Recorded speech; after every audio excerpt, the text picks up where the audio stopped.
So hopefully we've been doing our mobility exercises. We've got a few weeks under our belt with that. We're going to move into adding a little bit more strength to this. Now with strength, we need to make the movement a little more difficult, whether that's working a little bit maybe on stability, working on or adding weight to the movement, changing the variation in some way to make it a little more challenging, maybe using multi-joint movement, something like that. But we're trying to keep this simple for things you can do at home. We've just kind of been asked that you be participating with some glute bands, some resistance bands, things like that. But other ways that you can work, add some weight without having to buy a set of weights is to just utilize some things around your house. So things like an empty milk jug, water jug, gallon jug, something like that, laundry detergent jug, those types of things. If you have an empty one laying around, fill that with water. Obviously, you know, even if it has some laundry detergent in it, that also works. But if it's a screw-on, that's a little more stable. But a liter bottle, you can fill with water. Water, for about a liter of water, it's going to be about 2.2 pounds per liter. So having a few of those laying around, having a bucket. I know I've got about 5 or 6 of these laying around the house for various reasons. So filling that up, I think a full 5-gallon bucket is going to be around 45 pounds. And obviously you can adjust how much water you put in there. The other thing with that is that water sloshing around in the bucket is going to increase that muscle activation. You're going to have to work on stabilizing that bucket. This has food on it because I use it to brine turkeys in. But you know, holding that water sloshing around while you're moving, you're going to have to stabilize that. That's going to make that movement a little more difficult. Another thing, I might have a link. I've got a sledgehammer, 10-pound sledgehammer that I use to work out with mainly, more than actually doing sledgehammer stuff. But adding those types of things is a good way to make the movements a little bit more challenging. So we've got a little 5-exercise circuit here. Ideally, what we're looking for the heavier stuff, the squat, the push, the pull movements, we want to try and get a little bit more strength on there.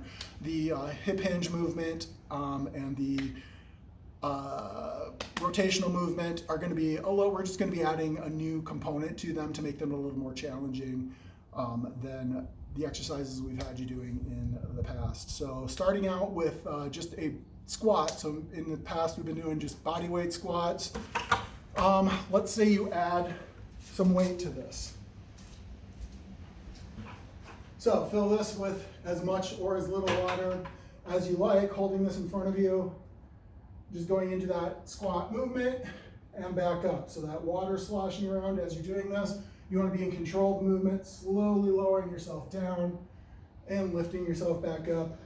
That water moving around in there is going to kind of keep you balancing as you're doing the squat movement. That's one way to do it. Another thing I made, sandbags. I made these a few years ago. Playground sand at Home Depot or wherever. Put in a stuff sack. I'm sure you can find a variety of things to put these in. With these, I just have to be careful with them because these aren't the most sturdy things in the world. If I drop them, probably will explode. But you can just hold this in front of you, down, up, same deal. The sledgehammer.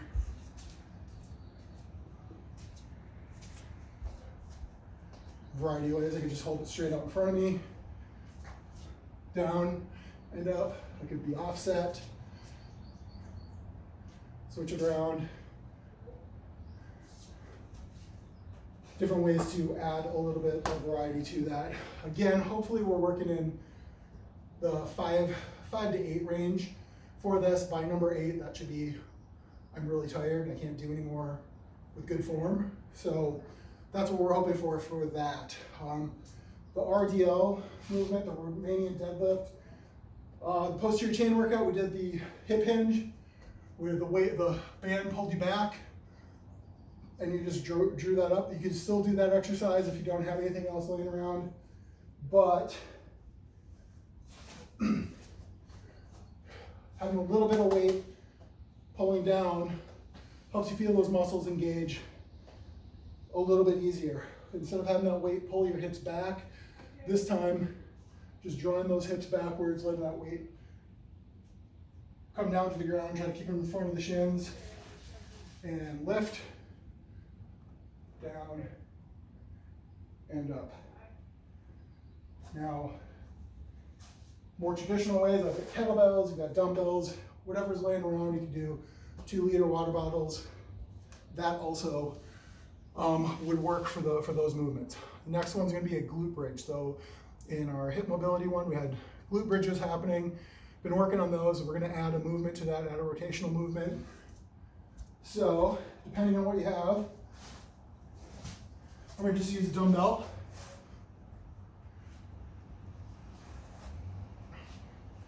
And we're gonna get those heels kind of tucked up towards our butt there. Keep those knees right above the point of your hip. So if I draw a line from the points of my hip out to my kneecap, that should be a straight line. Leg shouldn't be out here, leg shouldn't be collapsed inwards.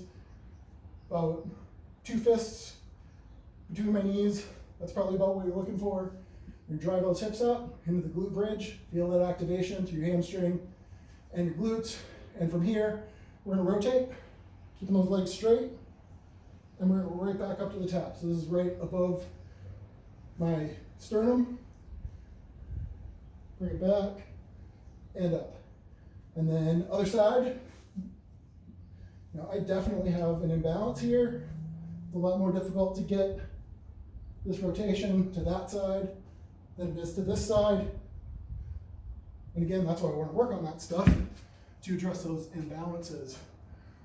I would rather have you do one side versus the other, or versus alternating, so that you can feel the movement, feel those muscles engaging, and get that repetition before moving into alternating back and forth. It's better to have you work on one side at a time and then move into alternating as you progress in the next few weeks. Next one, we got push-ups. So these have a pretty high variability to them. Some people can't do a push-up, some people can only do a few, some people can do 30 or 40 of them. So this is pretty specific to you. The way to start is just with push-ups on your knees. Pretty much everybody in our junior group can definitely do this. Want to bring that down. That hinge is at your knees. Everything hinges from there, down together, up together. Down together, up together. So we don't want butts up in the air doing this. We don't want down and then butts coming up like that. We want down and press. The next step is just a standard push-up. Right here, down, up, down, up. Now with these, we want wrists stacked above or stacked underneath the shoulder. Not up here, not out super wide unless we're doing wide ones. But right here, bringing that down and up. Elbows tucked just a little bit. We don't want those elbows up here doing this movement. We want kind of a little bit of internal rotation or external rotation of the shoulder. So those fingertips are pointing up, and bringing it down and pressing straight back up. The next, if push-ups are super easy and you're one of those people that can do 40 or so, adding some resistance to that push-up. This is just a mobility band, looping around my back, have my hands hooked into it here. It's just a press movement. Down and up, down and up. You can add a plate. You can add a sandbag. Sand stays in place pretty well.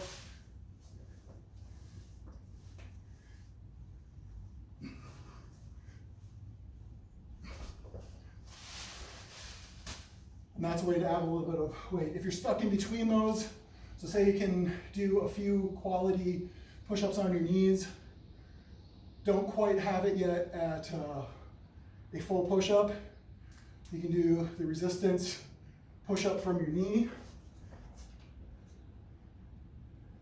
So down and up until you can build a little strength to get into a full push-up. Same thing goes with the weighted push-ups. You can do those on your knees to start with if you're not quite there and you need to bump up the intensity a little bit to get to that before you get to the next level.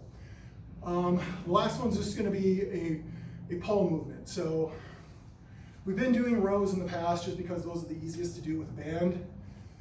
If you have a pull-up bar, that's the best thing you could be doing. You can do full pull-ups, you can do assisted pull-ups with the bands, you can do negative pull-ups. So that's another one actually for the push-up that I didn't cover, is a negative. So you're doing about a 4-second count, 1, 2, 3, 4, all the way down.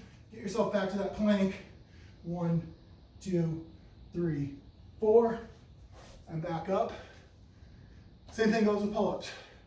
You can jump up into that fully contracted position and slowly lower yourself all the way down. I don't have a pull-up bar hooked up in here.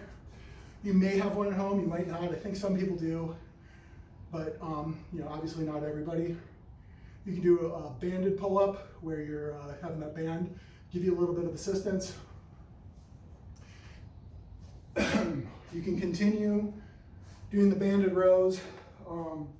Just depends what you have. If you have a sandbag or a bucket or the 10-pound pull sledgehammer, you can do split rows, something in this movement here. If you happen to have a TRX, these are great. Maybe you have one, maybe you don't. But these you can lean back, and the more vertical I make this, the more my body weight I'm lifting, all the way down to here.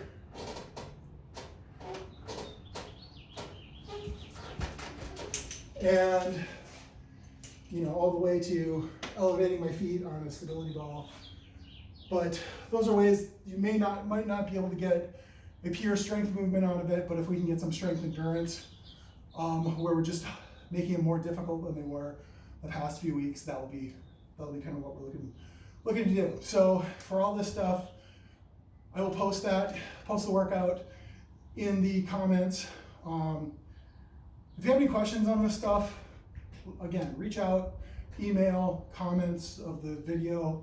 You can post in there, whatever, you know, whatever we're looking for, whatever is easiest for you. But hopefully this gives you a couple ideas what you can do to kind of bring that intensity up a little bit.